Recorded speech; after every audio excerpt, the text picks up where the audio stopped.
Welcome sa Cloudy Movie Recap. Ang pelikulang ikukwento natin ngayon ay ang Maya and the Three. Halina't simulan na natin. Noong unang panahon, na ang mahika ay bumalot sa mundo, sa panahong hindi malilimutan ng mga puso. Nalampasan ang mabangis na pumas ng Golden Mountain sa itaas lamang ng mga nakamamatay na bungo ng Jungle Lands at sa ibaba lamang ng mahiwagang tandang ng Luna Island na nagpapahinga sa itaas ng sinaunang lihim na lawa, naroon ang maalamat na kaharian ng Teka. Doon, sinabi ng mga sinaunang tao ang isang dakilang propesiya, na isang makapangyarihang agila at tatlong matatapang na jaguar ang tatalo balang araw sa mga madilim na Panginoon ng Underworld. Kahit na ang mga hula ay maaaring magbigay ng pag-asa, ang labanan ay ipaglalaban pa rin para sa tagumpay ng mga bayani. Ilang taon na ang nakalipas mula nang may hayag ang propesiya na iyon ngunit wala pa ring nangyayari. Sa kabila nito, nananatiling handa si King of Teka at ang kanyang mga triplet na anak na sina Lance, Dagger, at Shield para sa digmaan na maaaring mangyari anumang oras. May anak din si King na may pangalang Maya at 15 kaarawan niya. Bukod dyan, Coronation Day din niya. Si Maya ay pararangalan bilang susunod na diplomat pagkatapos ng kanyang ina. Mahal na mahal siya ng kanyang mga kapatid at nagdadala ng mga kakaibang regalo sa kaarawan mula sa mga sulok ng mundo. Sinasamahan nila ang hari para batiin si Maya ngunit naghatid ang reyna ng nakakagulat na balita. Hindi pa umuwi si Maya simula kagabi. Sa kabila ng pagiging prinsesa, walang ingat siyang gumagala sa kaharian ng hindi nagpapaalam. Ipinadala ng reyna si Chiapa, ang alagang hayop ni Maya, upang hanapin siya.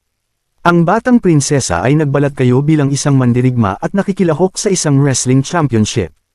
Ang kanyang kalaban ay ang higanting Berkila, ngunit si Maya ay hindi baguhan na player. Napag-aralan na niya ang lahat ng galaw ng kanyang kalaban at natalo niya ng walang hirap. Nakaramdam ng hiya si Berkila at biglang inatake si Maya. Na-dislocate niya ang balikat nito at sinuntok ang mata nito. Naghahanda na muli si Maya na lumaban ngunit nakarating na doon si Chiapa para ibalik siya sa palasyo.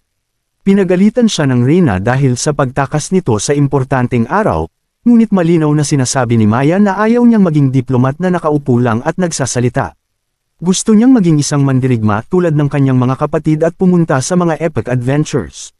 Pinayuhan siya ng hari na sundin ang mga patakaran. Ayon sa propesiya, siya ay nakatakdang maging diplomat habang ang kanyang ama ay ang hari ng agila at ang kanyang mga kapatid ay tatlong jaguar na lalaban sa mga Panginoon ng Underworld.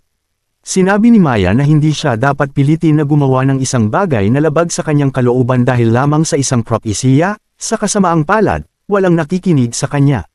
Sa nalalabing bahagi ng araw, patuloy siyang nangungulit sa ibang tao at nagsisi sa bandang huli. Maya-maya ay tinanggap ni Maya ang kanyang kapalaran at naghanda para sa koronasyon. Siya ay malapit ng makoronahan ngunit isang biglaang lindol ang sumira sa lahat. Nagdilim ang langit at isang misteryosong mandirigma ang nakarating sa palasyo. Siya si Zatz, ang prinsipe ng Bats.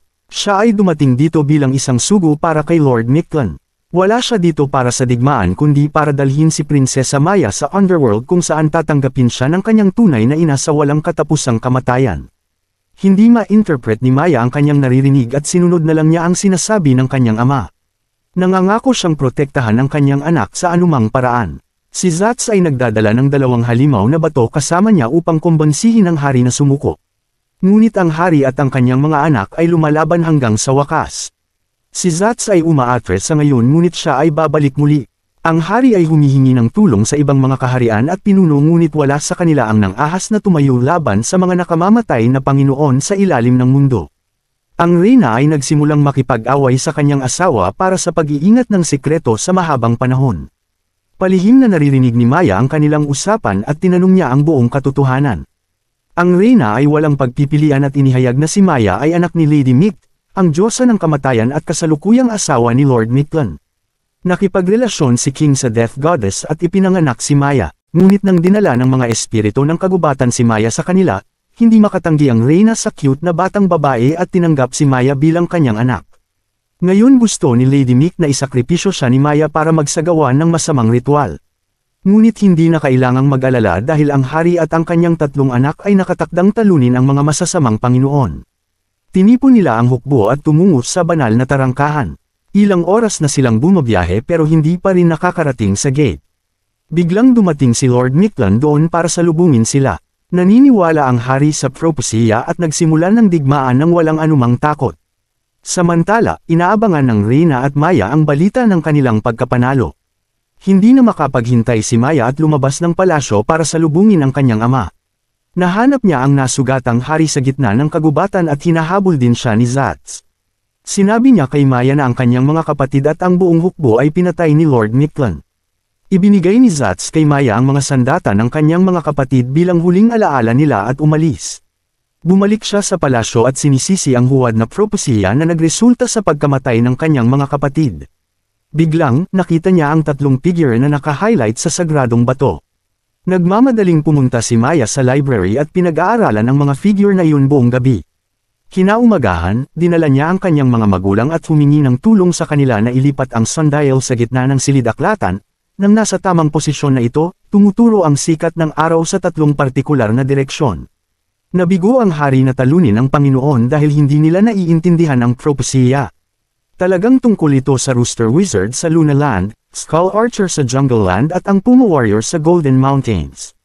Pangungunahan sila ng maliit na agila upang talunin ang mga Panginoon sa ilalim ng mundo. Dahil si Maya ay anak ng mga mandirigmang agila, siya ang munting agila. Nagpasya si Maya na dalhin ang napiling tatlo sa palasyo at itinakda sa paglalakbay na nakasuot ng baluti ng Reyna at hawak ang maalamat na espada na tinatawag na kuko ng agila. Sa kanyang paglalakbay, nakilala niya ang isang matandang babae na nagngangalang Apuch na nagpayo sa kanya na sundan ang mga ulap. Pagkatapos maglakbay ng higit pa, si Maya ay inatake ng kasintahan ni Zats, si Akat, ang diyosa ng mga tato. Kahit na hiniling ni Lord Mictlan na buhayin si Maya, nainggit si Akat sa kanyang kagandahan at nagpasya na sirain ang kanyang mukha. Nagtagumpay si Maya sa pag-iwas sa pag-atake ni Akat hanggang sa makarating siya sa Lunar Land. Inatake ni Akat si Maya ngunit iniligtas siya ni Zats. Pinagalitan niya si Akat dahil sa hindi pagsunod sa utos ni Lord Mictlan at pag-atake nito. Pagkatapos ay sinira niya ang kanilang relasyon at umalis. Ipinagpatuloy ni Maya ang kanyang misyon at nakarating sa Wizard Council. Sinabi ni Maya sa pinuno, si Grand Bruja, na siya ang Rooster Wizard na makakatulong sa pagsira sa banal na tarangkahan upang pigilan ang pasukan ng mga Panginoon ng Underworld. Tumanggi si Bruja na tumulong at sinabihan si Maya na maghanap ng ibang wizard. Nakilala ni Maya ang isang ulila na nagngangalang Rico na dating trainee sa ilalim ng pangangasiwa ni Brujo, ang pinakadakilang wizard sa lahat ng panahon. Ngunit gumamit si Rico ng isang ipinagbabawal na uri ng mahika ngunit hindi niya ito nakontrol. Nagresulta ito sa pagkamatay ni Brujo ngunit tinawag pa rin niyang magaling na wizard si Rico at ibinigay ang kanyang magic stick kay Rico. Gayunpaman, sinisisi pa rin ni Bruja si Rico sa pagkamatay ng kanyang ama. Hiniling ni Maya kay Rico na samahan siya at tumungo sila sa Jungle Land. Humihingi sila ng tulong sa dalawang bata ngunit sila pala ay sina Cabracon at Sipakli, ang Panginoon ng mga lindol at ang Diyosa ng mga buwaya. Inagaw nila ang patpat ni Rico at nabitag siya sa hukay kasama si Maya. Nais ni Cabracon na patayin si Maya ng mag-isa dahil ang sinumang magsakripisyo ng may kalahating lahi ay nagiging pinakamakapangyarihan. Si Sipakli ay natatakot na gawin iyon. Kapag nalaman ni Lord Mictlan, papatayin niya silang dalawa. Nang hindi nakinig si Cabracon, tinulungan ni Sipakli si Maya sa pagtakas. Nagalit si Cabracon at naghahagis ng mga bato at bola ng apoy kung saan-saan. Naipit din si Sipakli sa ilalim ng isa sa kanila at nagsimulang malagutan ng hininga. Bumalik si Maya upang iligtas si Sipakli.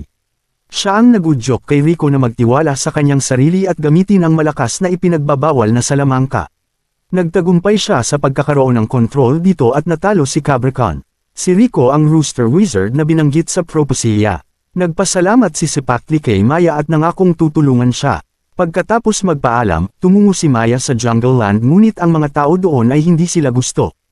Hinuli nila ang dalawa at dinala sa Reyna.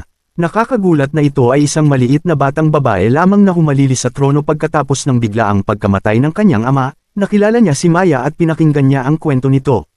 Sinabi ng Reyna na ang pinakamahusay nilang mamamana ay ang El Monstruo Blanco, ngunit hindi siya nakikipag-ugnayan sa sinuman. Siya ang nag-iisang puting anak na ipinanganak sa kaharian kaya't idineklara siya ng mga tao na isang sumpa, kaya iniwan siya sa kagubatan at inalagaan siya ng mga hayop. Sa tuwing sinusubukan niyang bumalik, tinatangka siya ng mga tao na patayin. Sa huli ay natuto siya ng archery para ipagtanggol ang sarili. Matapos maging eksperto, bumalik siya sa kaharian at ninakaw ang gintong busog. Inutusan ng hari ang kanyang mga bantay na salakayin siya gamit ang mga pana ng apoy. Nagdulot ito ng malaking sunog sa gubat na ikinamatay ng lahat ng hayop at natira na lamang si El Monstruo Blanco. Nang mamatay ang hari, sinubukan ng munting reyna na anyayahan si El Monstruo ngunit tumanggi siyang patawarin ang kaharian. Nang binisita siya ni Maya at Rico, inaatake din sila. Bago mapatay, hiniling ni Maya na makinig sa kanyang kwento. Matapos marinig ang tungkol sa Diyosa ng kamatayan, ipinakita ni El Monstruo ang kanyang pagnanais na makilala siya. Para lamang sa layuning ito, pumayag siyang sumali sa paghahanap ngunit mas gusto niyang tawaging siyang Chimmy. Lahat sila ay tumungo sa Golden Mountains upang hanapin ang huling miyembro, hinahangaan ni Rico ang kakaibang kagandahan ni Chimmy na ikinahihiya niya. Ngunit pinananatili ni Chimmy ang kanyang distansya dahil ayaw niyang magtiwala sa sinuman. Samantala, nagulat si Akat kay Lord Mictlan at humingi ng tawad. Ngunit pinatay siya ng malupit na Panginoon at kinakain ang kanyang puso upang makakuha ng kapangyarihan. Ngunit si Zats ay hindi pa bumabalik sa Underworld at lumapit kay Maya para balaan tungkol sa paparating na panganib. Binalak nila ng kanyang ama na isakripisyo si Maya para talunin si Lord Mictlan ngunit gusto nilang sundin ang hula at tulungan si Maya upang matalo nila ang malupit na Panginoong Mictlan. Tumanggi si Maya na maniwala sa kanya at ipinagpatuloy ang kanyang paghahanap. Nakarating sila sa isang desyerto na lupain kung saan sila ay inaatake ng Panginoon ng bagyo at hangin. Ginagamit ni Rico ang ipinagbabawal na salamangka upang protektahan si Chimmy habang si Maya ay nakikipaglaban sa mga Panginoon. Nagulat si Chimmy nang makitang may nagpo-protekta at nagpasyang gampanan ang kanyang papel. Isang araw na lang ang natitira sa kanya at hinati ito sa kalahati sa tulong ng espada ni Maya. Nawalan ng kontrol ang mga lord at nahulog sa sarili nilang bitag. Matapos matalo ang mga ito, sa wakas ay narating ni Maya at ng kanyang koponan ang Golden Mountains. Sila ay tinitirhan ng mga makapangyarihang barbaro ngunit ngayon ay dalawa na lamang sa kanila ang natitira. Ang iba ay namatay sa isang digmaan na naganap ilang taon na ang nakakaraan. Ang pinakamalakas na barbarian ay isang batang lalaki na nagngangalang Pichu. Walang kaaway ang kayang labanan siya. Iniligtas ni Pichu ang kanyang kaharian at nagpatuloy sa pagpatay sa kanyang pinakamalakas na kaaway. Ang kalaban na mandirigma ay isang batang babae na humingi ng awa kay Pichu. Naawa si Pichu sa kanya at pinakawalan siya ngunit nagtaksil siya at bumalik sa huli. Nawalan ng malay si Pichu at nang imulat niya muli ang kanyang mga mata, lahat ng kanyang mga tao ay napatay. Tinawag siyang tanga ng kanyang kaaway at iniwan siyang nagsisi sa kanyang buong buhay. Natrauma siya sa insidenteng ito at sinisisi pa rin niya ang kanyang sarili sa pagkamatay ng kanyang mga tao. Ang gusto lang niya ngayon ay magkaroon ng marangal na kamatayan bilang isang mandirigma. Nang hilingin sa kanya ni Maya na sumali sa paghahanap, sumang-ayon si Pichu dahil ipinanganak siya upang lumaban para sa isang mabuting layunin. Sa wakas ay natipon na ang tatlong mandirigma kaya sinimulan ni Maya ang kanyang paglalakbay pabalik sa kaharian ng Teka. Pagsapit ng gabi, umupo na silang lahat para magpahinga. Sinasamantala nila ang pagkakataong ito upang ibahagi ang kanilang mga kwento at layunin. Isiniwalat ni Chimmy na namatay ang kanyang ina nang siya ay ipinanganak at nagdeklara ng sumpa. Nais niyang makilala ang Diyosa ng kamatayan, kaya't minsang makausap ni Chimmy ang kanyang ina at humingi ng paumanhin sa kanyang pagsilang. Nanghihinayang din si Rico sa hindi sinasadyang pagpatay kay Brujo. Ang matandang wizard na iyon ang kumuha kay Rico mula sa mga lansangan at naniwala sa kanya. Ang layunin ng buhay ni Rico ay ipagmalaki siya ni Brujo, habang si Pichu ay gustong lumaban muli tulad ng isang tunay na barbarian na mandirigma. Pero tahimik lang si Maya at naglakad-lakad. Nababahala siya sa paglalagay sa buhay ng mga mandirigma sa panganib para ipaghiganti ang pagkamatay ng kanyang mga kapatid. Bigla niyang nakasalubong muli si Zats at inilabas ang kanyang espada upang labanan siya. Gayunpaman, pareho silang walang intensyon na sakta ng isa't isa. Sinabi ni Zats kay Maya na siya ay kalahating lahi at ang kanyang ina ay isang tao. Gusto niyang magkapit kamay si Maya para talunin si Lord Mictlan. Ngunit sinabi ni Maya na hindi niya siya kailangan dahil nasa kanya ang tatlong mandirigma. Ipinaalala sa kanya ni Zats na hindi niya sinabi sa mga mandirigma na lalabanan nila si Lord Mictlan at maaaring mamatay. Ipinapalagay lamang nila na ang misyon ay sirain ang banal na tarangkahan. Sa kasamaang palad, narinig ng mga mandirigma ang pag-uusap na ito at tinawag si Maya na isang sinungaling. Gusto pa nilang ipagpatuloy ang misyon na iligtas ang mga kaharian ngunit ayaw nilang muling magtiwala kay Maya. Kinaumagahan, narating nila ang kaharian ng Teka ngunit ito ay inaatake na at ang mga magulang ni Maya ay nasa panganib. Ito ay simula lamang ng isang magandang pakikipagsapalaran. Kailangang makuha ni Maya ang tiwala ng kanyang mga kaibigan at pagisahin sila para labanan ang mga masasamang Panginoon ng Underworld, Dito na nagtatapos ang Season 1, salamat sa panunood hanggang sa susunod na video.